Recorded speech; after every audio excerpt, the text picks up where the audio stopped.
Bismillahirrahmanirrahim. Kita lanjutkan kembali pelajaran kitab Nashoihul Ibad.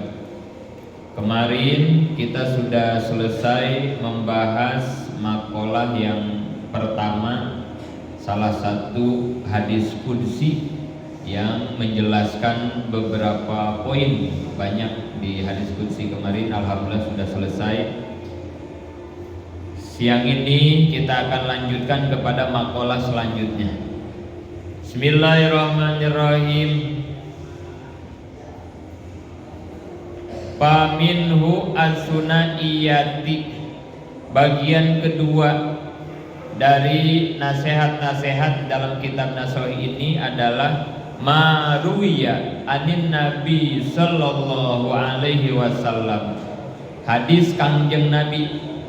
Kalau yang kemarin mah hadis qudsi itu hadis yang secara tekstual, tulisan langsung dari Allah dibawa oleh malaikat Jibril kepada Nabi, gitu namanya hadis qudsi.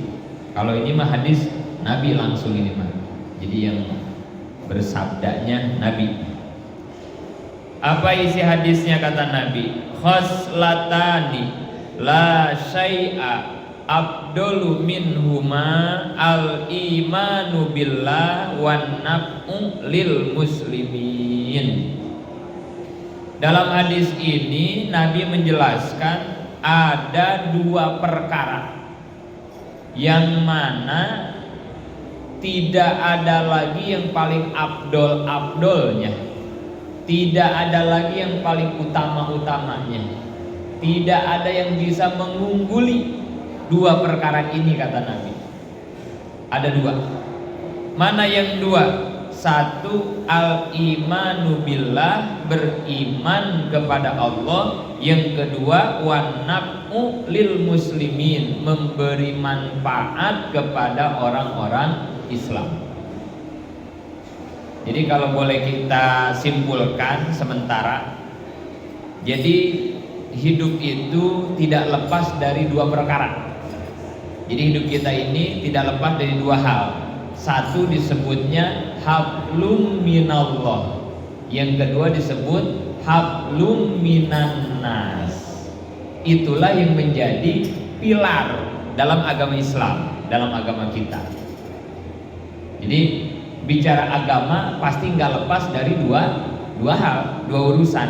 Hablum minallah, urusan kepada Allah. Hablum minannas, urusan kepada sesama manusia. Ini yang harus dijadikan pegangan sama kita. Maka artinya hidup kita itu udah gak usah mikirin apa-apa, kita fokus aja kepada dua hal ini, hablum minallah, hablum minannas. Dan ini dua-duanya harus seimbang, harus balance. Orang cuman bagus doang urusannya sama Allah, sama manusia nggak baik, jelek begitu ya. Atau sebaliknya, sama orang mah rapi urusan, tapi sama Allah berantakan juga, nggak bisa gitu. Jadi harus dua-duanya balance, seimbang. Nah ini hadisnya nih. Dan ternyata dua hal itulah yang paling utama. Satu, beriman kepada Allah, hablum minallah. Yang kedua, bermanfaat untuk sesama orang Islam, berarti hablum minannas. Itu ya. Pertama, iman kepada Allah. Ini jelas. Tidak ada lagi perbandingannya kalau kita bicara tentang iman. Kira-kira nikmat terbesar apa yang Allah berikan di muka bumi ini kepada manusia? Nikmat apa? Yang paling gede nilainya nikmat apa? Iman ya. Badan sehat, istri 4, harta banyak, tapi jadi orang kafir, mau nggak?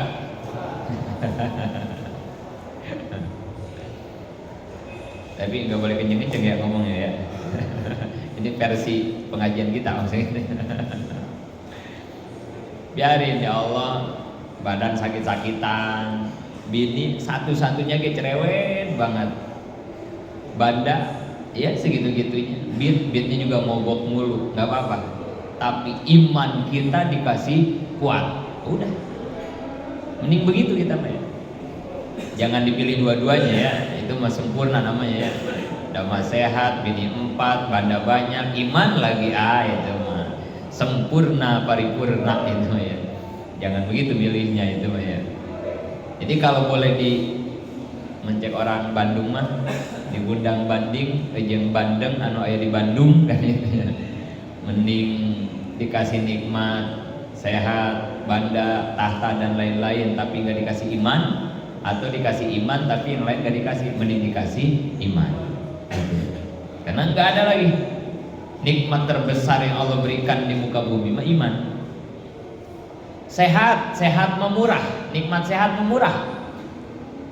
Yang sholat dikasih sehat, yang subuhnya kesiangan mulu ge sehat. Bahkan yang kagak beriman ge dikasih sehat. Bahkan bukan hanya manusia, binatang, kambing, ayam dikasih sehat. Diobral, sehat mah diobral, murah. Barang diobral mah murah berarti kan ya. Nikmat sehat mah murah. Siapa juga bisa mendapatkan nikmat sehat mah. Bahagia kita sama yang suka nggak pakai baju di pinggir jalan, bahagiaan siapa? Kita nih, yang kata kita orang waras. Dibanding itu tuh yang suka nyari makanan di tong sampah, yang suka telanjang tuh, yang tawa sendirian tuh di pinggir jalan, yang kotor banget tuh, yang dakian. Bahagiaan dia apa bahagiaan kita? Bahagiaan dia itu yang suka pada di pinggir jalan itu ya, nyari puntung, nyari di tong sampah. Bahkan secara sehatan siapa? Kemarin 2001, 2020 waktu zaman si Neng Corona kemarin itu ya, ada orang yang kayak di jalan itu yang kena virus corona. Orang nggak ada. Kita nih yang katanya waras pada diisolasi kan itu ya. Orang bukan mati sama corona, matinya kan diisolasi kan itu. Nggak ada tuh ya orang-orang gila itu yang di jalan pada kena corona, nggak ada. Jangankan kena corona, yang bersin, yang pilek, yang meriang, nggak pernah ngeliat kita orang-orang kayak begitu. Sehat. Kita mah dikit-dikit meriang, batuk, sakit mulu kita mah. Bahagiaan dia, sehatan dia, bahkan rezekinya banyakan dia. Kita pagi-pagi belum nyarap, dia mau udah ngerokok aja kan ya. Dia mau nguntin puntung, ngerokok aja ya. Lewat warteg dikasih sama orang warteg ya, makan gitu. Ya pada dasarnya mah senangan mereka lah dibanding kita yang katanya kita mau waras kan gitu ya. Kenapa sih mereka sehat-sehat, bahagia-bahagia? Karena pada dasarnya mereka itu hatinya yang sehat. Kata Nabi kan ya, inna fil jasad mudghatan, ija solahat solahal jasad kullu, wa ija fasadat fasad jasad kullu, ala wahiyal qalb. Dalam diri kita ini ada segumpal daging. Kalau itu sehat, maka sehat semua badan kita. Tapi kalau segumpal daging itu sakit, sakit semua badan kita. Apa itu ya Rasul? Ala wahiyal qalbu, itu disebutnya hati. Kenapa mereka pada sehat di pinggir jalan tadi? Karena hatinya sehat. Kita mah yang kata kita orang waras, padahal hatinya pada sakit. Mana ada dia sirik sama temennya? Gak ada. Dia berduaan, dia orang gila berduaan nih. Yang satu ngerokok, yang satu makan, yang satu ngediam aja. Apa yang diam sirik, apa yang makan kagak. Senyum aja dia mah, senyum. Kagak ada sirik-siriknya. Lah kita coba tetangga beli mobil, beli motor, wah panasan kita mah, kesal kita mah. Yang katanya kita waras kan gitu ya. Tapi sirik dengkinya gede banget hati kita mah ya. Kita yang sebetulnya sakit mah kita ya, bukan mereka. Mereka mau orang-orang bahagia, orang-orang senang. Nanti di akhirat mereka mah gak ada hisabannya, mereka mah ya. Kita mah harus berdiri ratusan tahun menghadapi hisaban Allah. Mereka mah enggak, di dunia tawa, di akhirat tawa, ujung-ujungnya ke surga aja kan mereka mah ya. Pikir-pikir mending jadi orang gila ya. Ya daripada jadi orang waras begini ya. Ya. Sehat mereka mah sehat ya, sehat. hatinya sehat, makanya badannya juga menjadi sehat gitu. Jadi sekali lagi ya, nikmat sehat mah murah, diobral. Orang-orang semacam tadi aja diberikan kesehatan, apalagi kita yang normal dikasih kesehatan. Harta, apalagi ya ngomongin harta mah ya. Makanya dalam bismillah kan ada dua sifat ya dalam bismillah itu ya. Bismillahirrohmanirrohim. Ada dua sifat Allah, Rohman dan Rohim. Rohman artinya apa Rohman? Kita ngartiinnya biasanya dengan menyebut nama Allah yang maha pengasih lagi maha penyayang begitu ya. Jadi Rohman Rohim itu kasih sayang, begitulah kira-kira ya. Nah, Rohman sama Rohim hurufnya banyakan mana? Huruf-hurufnya, huruf hijaiyahnya, huruf Arabnya. Banyakan Rohman apa banyakan Rohim?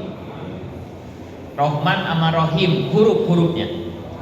Rohman, Ro, Ha, Mim. Habis Mim apa? Habis Mim, Rohman. Alif ya. Alif dulu kan panjang. Roh, Bismillahirrohman, panjang. Berarti ada alif ya, matobi. Rohman, habis alif baru nun. Jadi Rohman, Ro, Ha, Mim, Alif, Nun, 5 huruf Rohman. Kalau Rohim berapa huruf?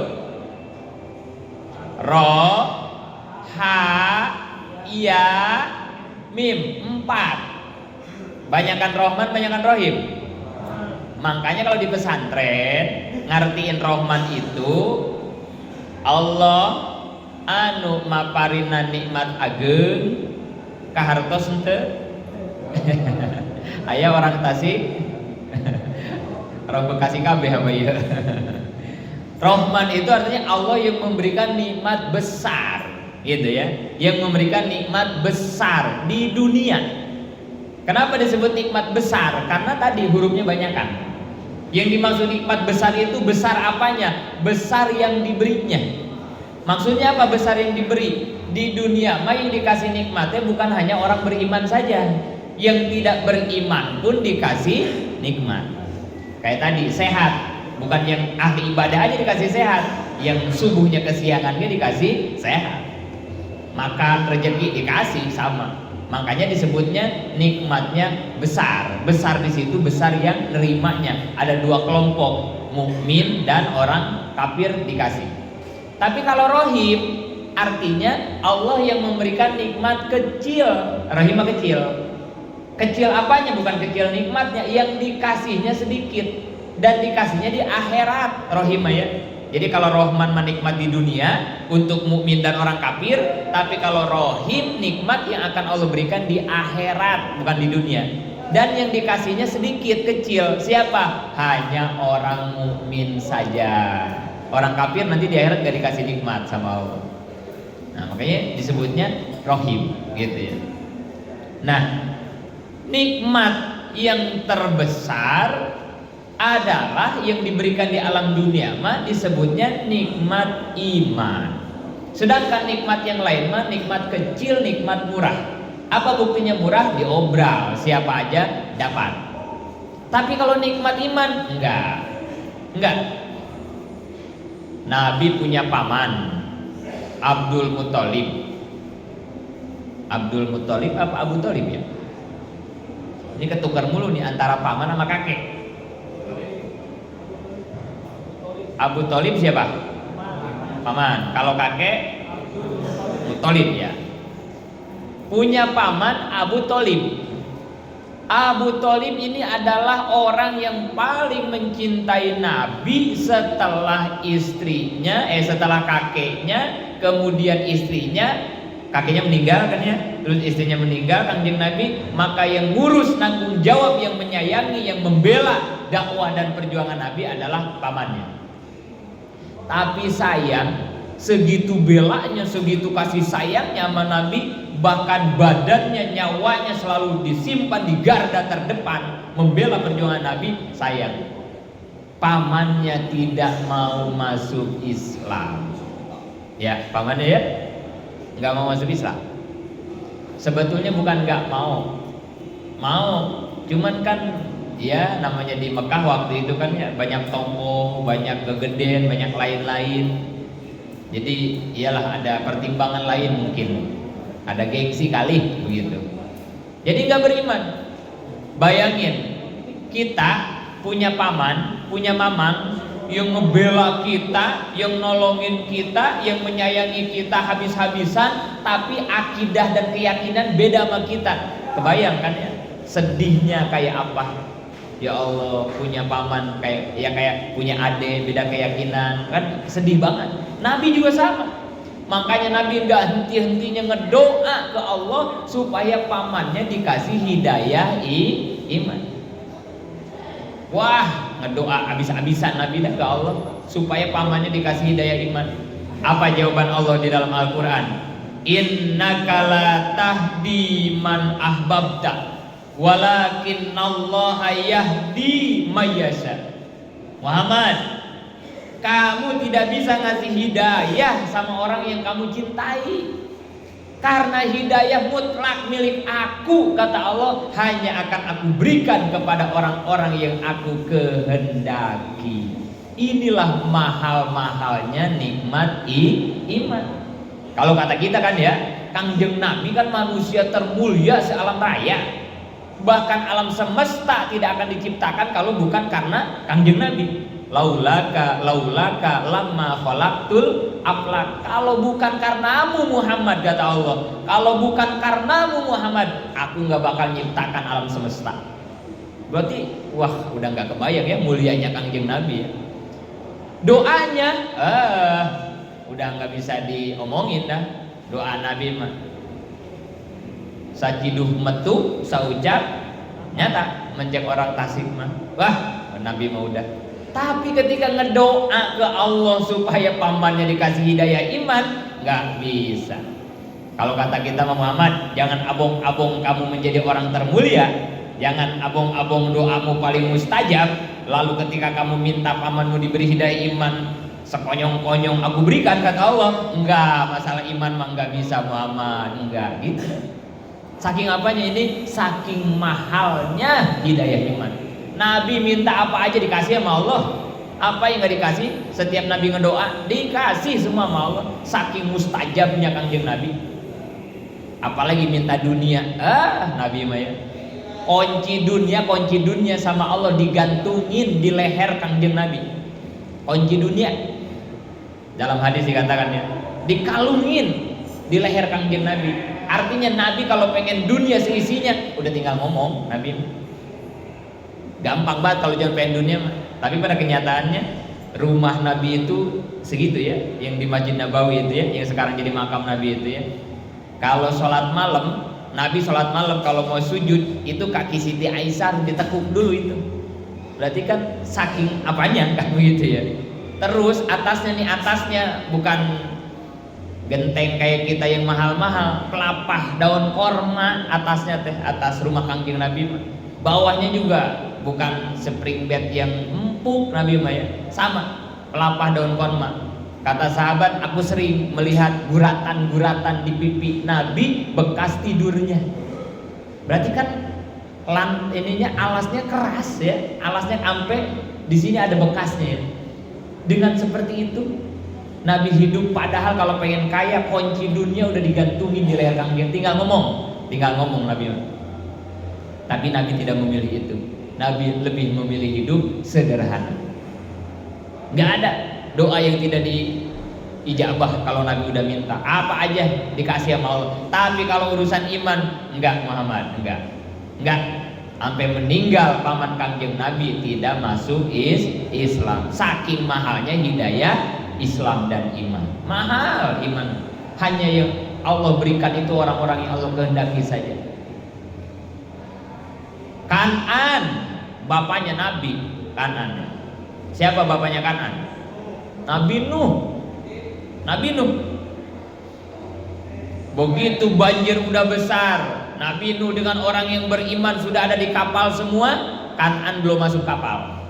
belum masuk perahu, panggil-panggil sama bapaknya Nabi Nuh, sini Kanan, sini anakku ikut sama ayah di perahu. Apa kata Kanan? Tidak ayah, sa'awi ilal jabali ya'simuni minal ma. Padahal Nabi Nuh udah manggil, ya bunaya irkam mana, sini anakku sini, naik sama bapak di perahu, ayo. Karena hari ini gak bakal ada yang bisa selamat anakku. Apa kata Kanan?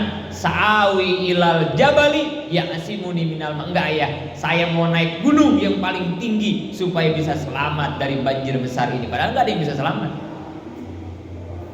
Bapaknya Nabi Nuh sampai sedih banget, ya Allah punya anak kan gitu ya.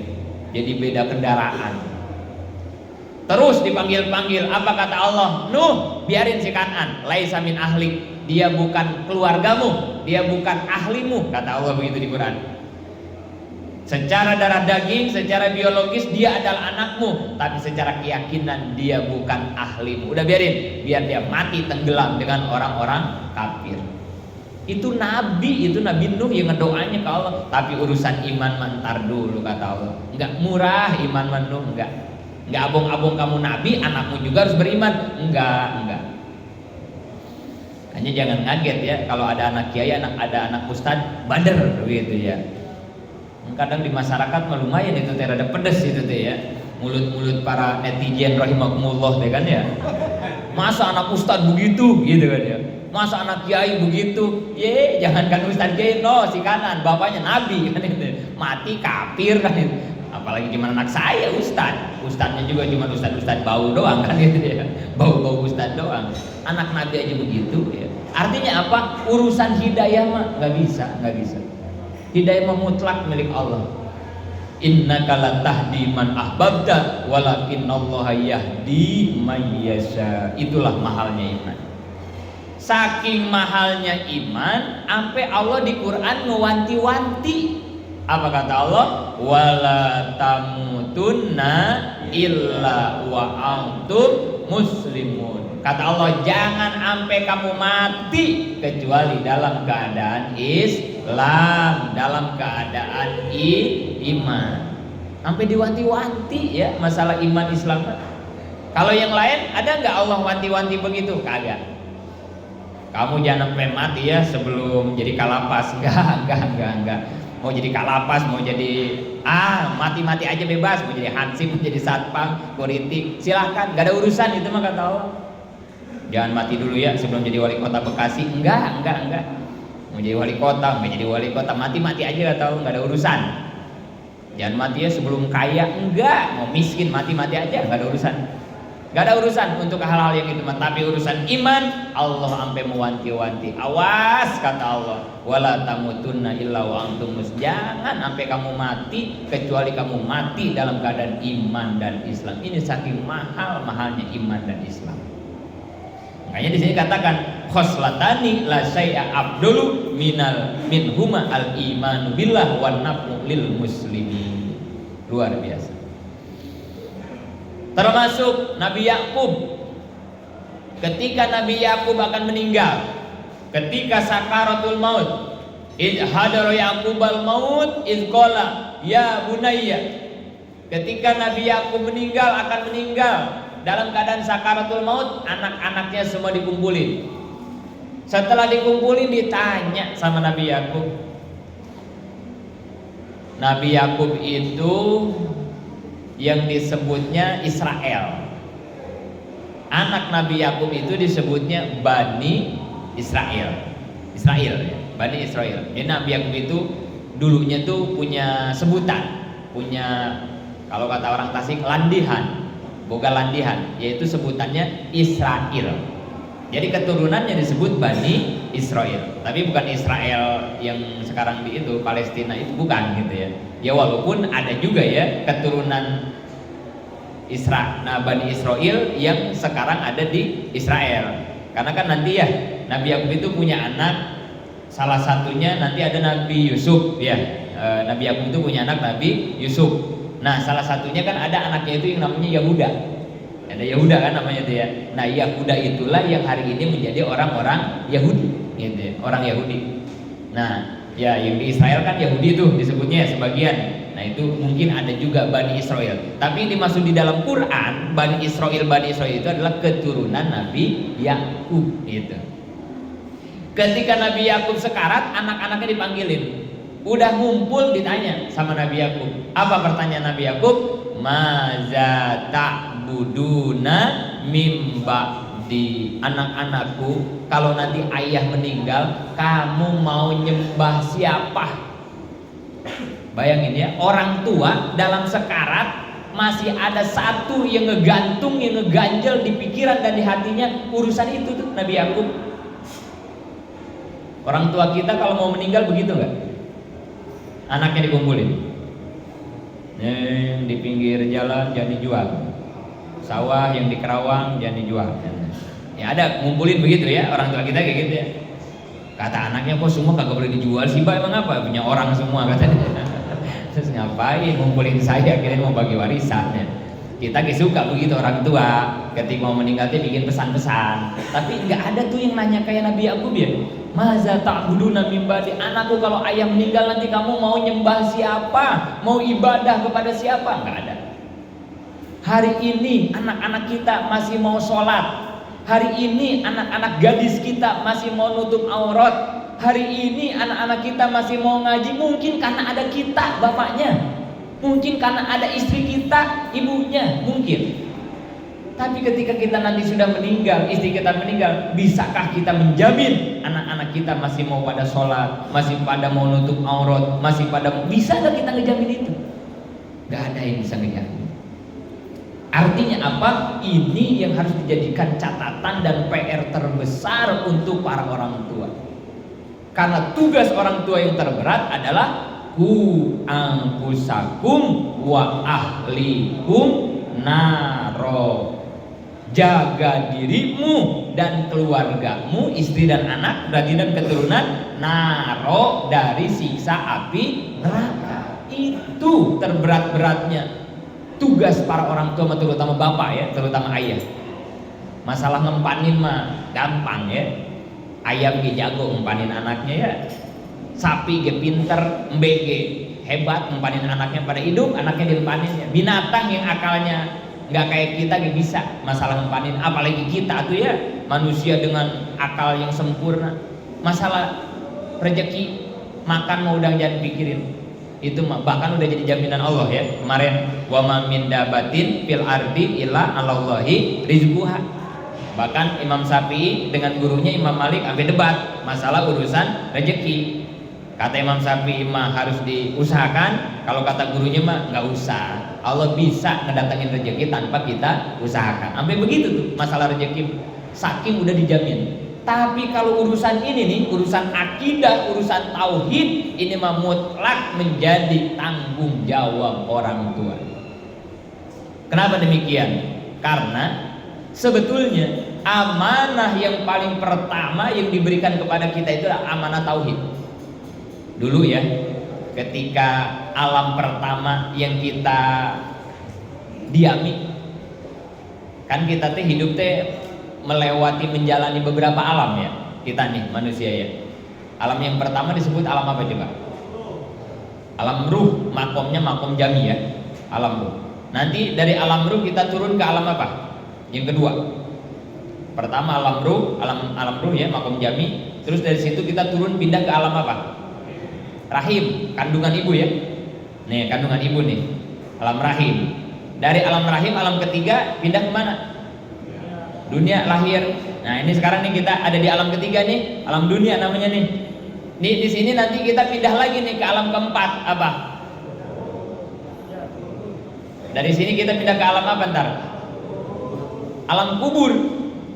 Alam kubur ya. Alam keempat itu alam kubur. Tapi kalau yang matinya di hutan, tabrakan pesawat, kebakar, kagak dikubur, itu ke alam mana dia nyampenya? Kan disebutnya alam kubur yang keempat. Itu yang orang mati di laut, dimakan ikan, atau yang nabrak pesawat, kebakar, hancur di hutan, gak ketemu tuh. Itu dia kan kagak dikubur berarti kan gitu ya. Itu kemana dia? Pindahnya ke alam apa itu dia? Alam goib. Alam kubur itu alam secara spesifik, tetapi secara umum disebutnya alam barzah. ya, alam barjah. Jadi alam barjah sama alam kubur teh tai kotok jeung tai hayam lah katanya. Eta keneh. Cuman kita biasanya nyebutnya alam kubur. Kenapa disebut alam kubur? Karena biasanya orang meninggal di kubur. Padahal nggak semua yang meninggal di kubur. Ada yang kayak tadi juga kan kecelakaan kagak dikubur. Nanti ada yang bingung, itu yang kagak dikubur ke alam mana ya kan gitu ya. Pokoknya mau yang dikubur kagak dikubur semuanya sampai ke satu alam namanya alam barjah gitu. Secara umum, secara khusus disebutnya alam kubur. 4, alam keempat tuh alam kubur. Beres dari situ kita pindah lagi tuh ke alam apa? Dari alam kubur, perjalanan kita selanjutnya ke alam apa? Waduh, repot ini, kita nggak tahu jalan kita ini ya. Ini repot, ini bahaya nih. Kalau kita nggak tahu rute ini bahaya ini ya. Aduh, kemana bang? Mau ke Solo, tahu jalannya? Kagak, kagak ini kagak nyampe ini ya. Paling nggak harus tahu dulu gitu ya. Rutenya kemana? Cari yang cepat rutenya, jangan yang macet kan begitu ya. Gitu deh kalau rute supaya jelas gitu ya, supaya jelas. Mau kemana bang? Nggak tahu lah ini, saya mau ngikutin jempol kaki aja lah, kemana aja. Repot itu. Harus tahu ya, harus tahu. Enggak, kalau paling tidak kalau udah tahu makan ada persiapan. Mau kemana? Padang. Oh Padang. Lewat tol apa kagak? Enggak, mahal tolnya. Emang nggak mau cepet-cepet? Kan kalau kagak lewat tol berapa hari ke Padang dari Bekasi? Ada orang Padang nggak? Ada udah nggak? Ada udah. Dari Bekasi ke Padang berapa hari? Udah. Kalau makan di warung Padang, nambo dan nambo harga samo katanya. Nasi nggak dihitung. 3 hari kalau nggak salah ya, dari Bekasi ke Padang ya 3 hari kalau nggak pakai tol. Kenapa itu nggak mau pakai tol? Kan lama 3 hari, nggak apa-apa, saya santai aja. Tahu treknya, medannya tahu. Di Lampung, di Palembang hati-hati, kalau malam jangan jalan. Kalau cuma satu mobil jangan, harus konvoy. Ini karena udah tahu trek, karena udah tahu perjalanannya. Akhirnya dia kan persiapan, malam istirahat dulu. Ntar kalau ada temen besok baru jalan kan gitu. Kita juga sama. Ini perjalanan hidup kita tahu enggak dari mana mau kemana? Kalau tahu kita siap-siap. Tapi kalau nggak tahu lah, ngikutin jempol kaki aja lah, mau kemana kek gitu ya, repot gitu ya. Harus tahu gitu ya. Jadi dari alam kubur, dari alam yang keempat, dari alam barjah, nanti kita akan pindah ke alam yang kelima namanya alam tetap kagak tahu. Alam mahsyar ya. Yang kelima itu alam mahsyar atau disebutnya padang mahsyar kan begitu ya. Padang mahsyar ya. Jadi nanti dari kuburan kita dibangkitkan, dikumpulkan dalam satu padang, satu tempat namanya padang mahsyar kan begitu.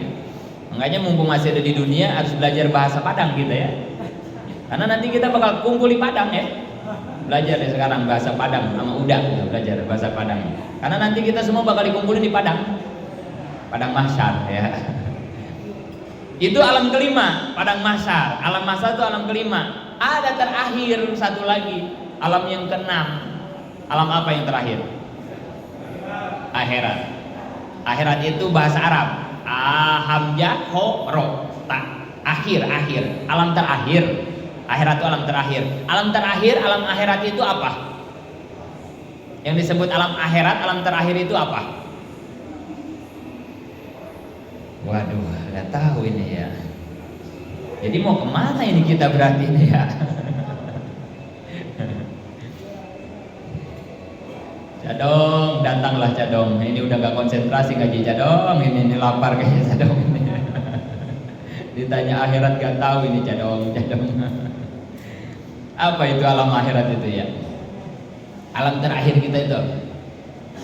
Wa bi anna marji'al muslimi li jananihi wa bi anna marji'al kafiri li jahannami. Tempat kembali orang muslim ke surganya, tempat kembali orang titik-titik ke nerakanya. Ya disebutin titik-titik Ini mengajinya karena di komunitas kita aja kan. Nggak boleh kita bilang titik-titik kepada mereka ya. Nah itu tuh akhirat tuh itu surga dan ada nggak alam setelah surga dan neraka, ada nggak? Orang masuk surga, orang masuk neraka, terus keluar lagi, pindah lagi, ada nggak? Udah habis, finish, tuntas, udah khalidina fiha abada. Yang di neraka kekal di nerakanya, yang di surga kekal di surga. Makanya itu disebut alam akhirat, alam terakhir surga neraka teh. Jadi masih panjang banget perjalanan kita ya. Ini baru di alam ketiga ya tadi ya. Masih ada alam keempat, alam kelima, ya 4, kelima, keenam. Ya Allah. Tadi yang pertama alam ruh. Apa itu alam ruh? Tempat kumpul-kumpulnya semua ruh kita. Jadi sebelum kita diciptakan nih sama Allah, satu pun Nabi Adam pun belum diciptakan. Ruhnya sudah diciptakan. Dikumpulkan dalam satu tempat, dalam satu alam, namanya alam ruh. Makomnya disebut makom jami. Semuanya kita bareng-bareng di sana. Dan pada waktu itu Allah nanya ke kita, ke ruh kita nih. Apa pertanyaan Allah? Alastu birabbikum. Hei para ruh calon-calon manusia, bukankah aku ini Tuhanmu? Kata Allah begitu. Nanyanya ke kita ya. Alastu birabbikum, bukankah aku ini Tuhanmu? Apa jawaban kita? Qalu bala. Kita semua kompak, satu suara, nggak ada yang beda. Kita semua menjawab bala. Bala itu apa? Iya ya Allah, Engkau adalah Tuhan kami. Bahkan tidak hanya itu, syahidna, bersaksi kami atas ketuhananmu ya Allah. Apa artinya? Kita teh udah bersahadat, kita teh udah beriman, kita teh udah dititipin nikmat terbesar oleh Allah dari dulu, dari zaman ajali, waktu kita masih ada di alam ruh. Apa itu nikmatnya? Iman kepada Allah. Makanya ya, begitu bayi lahir, kata Nabi dalam hadis, kullu mauludin yuladu alal fitrah. Dalam hadis gitu ya, kullu mauludin yuladu alal fitrah. Setiap bayi yang lahir, dia lahir dalam keadaan fitrah. Apa itu fitrah? Fitrah. Bayi lahir dalam keadaan fitrah. Fitrah itu apa? Suci. Suci itu apa? Bersih. Bersih itu apa? Mana lapar, mau ditanya mulu. Elah. Minum aquanya itu ya, ada roti lumayan dah. Ganjal-ganjal sebelum cadong ya. Suci, bersih. Apa maksudnya? Suci dari apa, bersih dari apa itu maksudnya?